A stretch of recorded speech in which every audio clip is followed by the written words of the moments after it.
being recorded. Okay, thank you.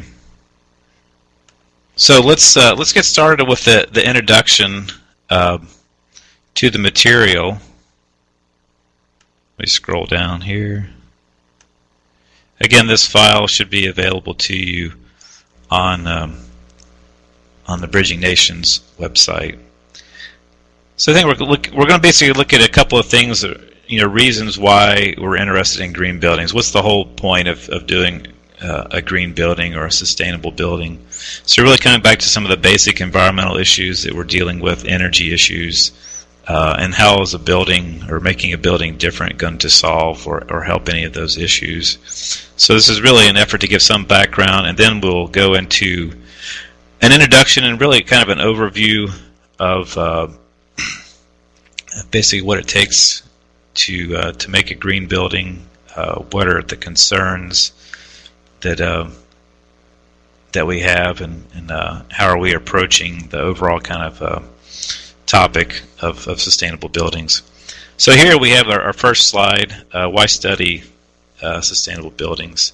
And I said here, energy, energy, energy. There's an old saying in the real estate business, what's the most important thing in real estate and picking a building or a house or an office, and they say location, location, location. But I think here it's really energy is the thing that's driving a lot of this. And I would argue that some of the environmental concerns and water concerns, health concerns, are not, I wouldn't say secondary, but they're probably a little more of less of a concern than energy. And this graph here and the bullet points that I'm giving you here, the Department of Energy has the Energy Information Administration, EIA, and they put together the statistics on how we use energy.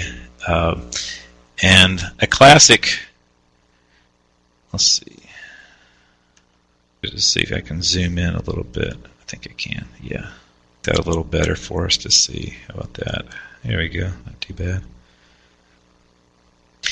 The Department of Energy categorizes our energy use in the United States into these four broad categories: residential. Get my arrow back here. Residential, commercial, industrial, and transportation. And according to the way they keep the statistics, this should add up to the total amount of energy that the United States consumes. I have some issues about this and how they include government, for example, or the military in some of these statistics. It's not clear when you dive into the details on how they do that and how it's covered. I think some of the government shows up in commercial buildings. Military, it's not really clear as what's going on there. But you can see here, it's fairly well split, almost not quite evenly, but each one of these four categories has a big piece of the pie. And if you add the two, residential and commercial together, 18 and 22, that's going to give you the 40% that I've highlighted over here.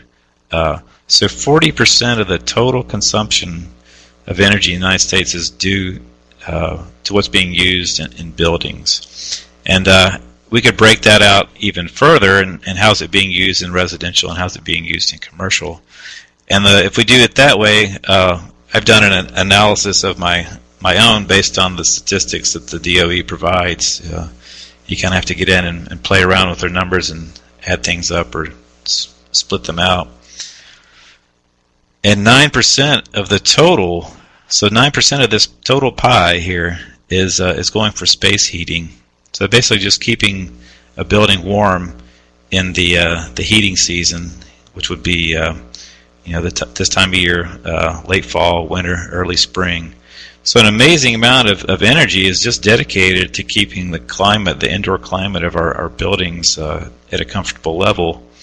So I think there's a lot of potential, room for improvement. 9% out of all the categories in this total pie. If you break out transportation into a few other categories like personal vehicles, that sums up to be the largest use of our energy. It's about 20%, 19 or 20% of just of our total primary energy is going into transportation for personal vehicles. That doesn't include public buses or aircraft, boating, anything else that would use fuels, trucking.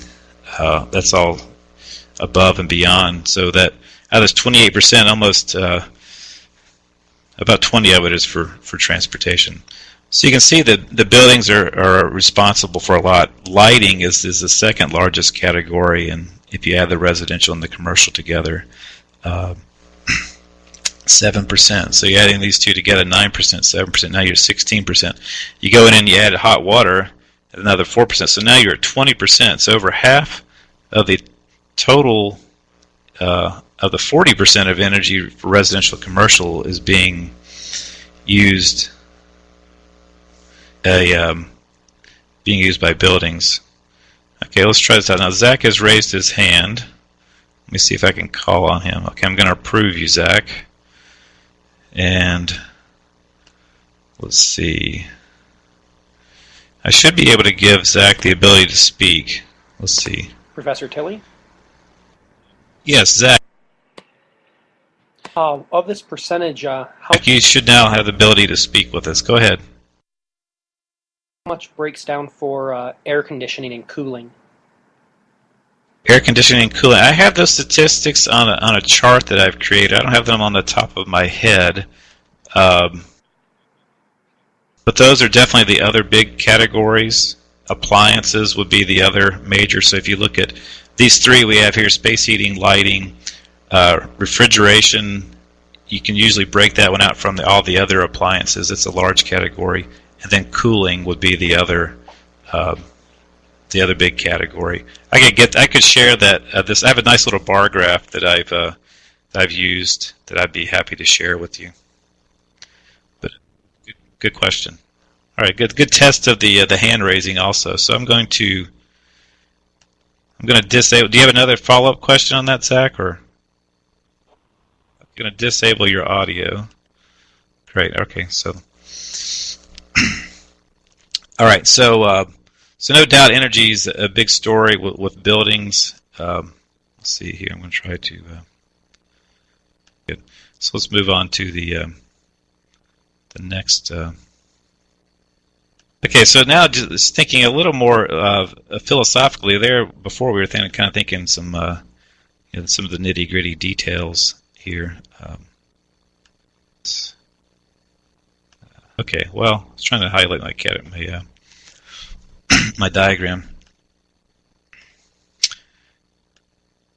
What I'm trying to emphasize here is that really energy, it's not only being used directly in buildings, which we saw in the previous graph. Those are just accounting. That 40% is just accounting for energy that's used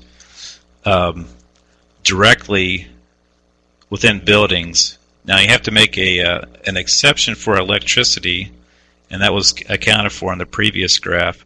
A lot of the energy that's used to make electricity is wasted as heat. So if we go back to this 40% here, probably something on the order of 10% of this out of the 40, or a fourth of the 40 to give us the 10%, is wasted at the electric power plants as heat that's dissipated into the environment. So there's an idea of energy being embodied in a lot of the materials that we're using, and it's also energy is embodied in energy. There's a lot of energy used to create electricity.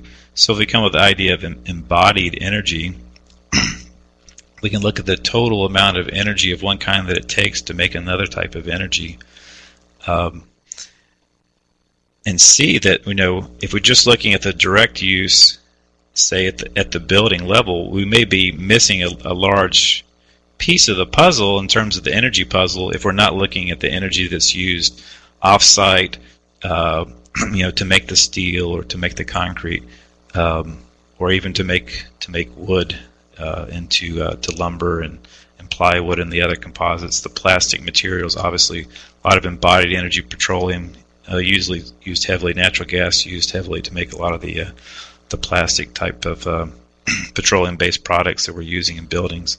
So those are of concern as well in the energy picture.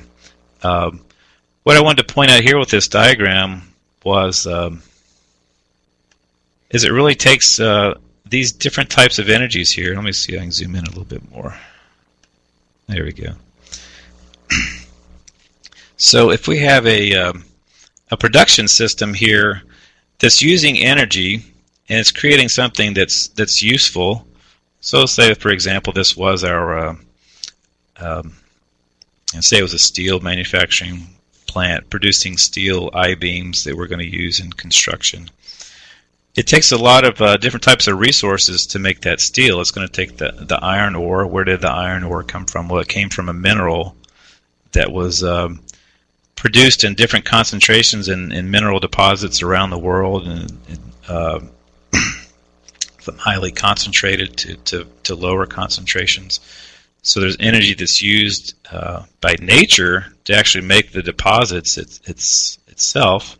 So we have some embodied solar energy, and here we're also showing the tidal energy, and the energy from the deep heat within the Earth itself is emanating out from the Earth due to radiogenic decay, and as well as some residual heat that was put there when the Earth was formed. Those energies are being transformed over millions of years to create these deposits for minerals, as well as our non-petroleum fuels like coal and natural gas, as well as the petroleum. And then we have kind of shorter time stored environmental energy, say like soil or wood, that may take on the order of hundreds to thousands of years for nature to create. Mineral soils maybe take on the orders of hundreds of thousands of years to create, but the organic fraction, where we do a lot of our agriculture, is more close on the order of hundreds to 500 years. And then we have the renewable energies flowing through. Of course, sunlight's coming through, and it could be used possibly directly. But there's also a huge, there's a whole biogeospheric system, meteorological system, geology, the ecology, that's all contained within this this transformation here, to take a lot of these energies and turn them into other useful products that we need for producing the steel. And the main one here would be water. To have fresh water, it takes a lot of energy to create that fresh water from the oceans and the evaporation from lakes and the biology, the plants of the land.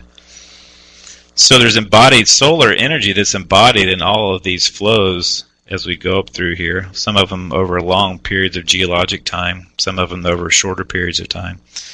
And then we get down here to our production process.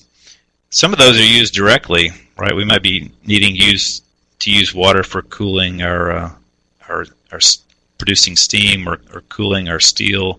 So we might be using it directly. Of course, the steel plant exists on land that's being bombarded by solar photons and may or may not be used. It's used to heat the microclimate in the building. You may be using wood, possibly, or some other kinds of materials at the steel plant. We said about the minerals, the iron being used. But then here you get to the fossil fuels, the coal, natural gas, and petroleum. Could be used directly as well. Coal is used, and charcoal is used directly a lot, or coke, the concentrated charcoal.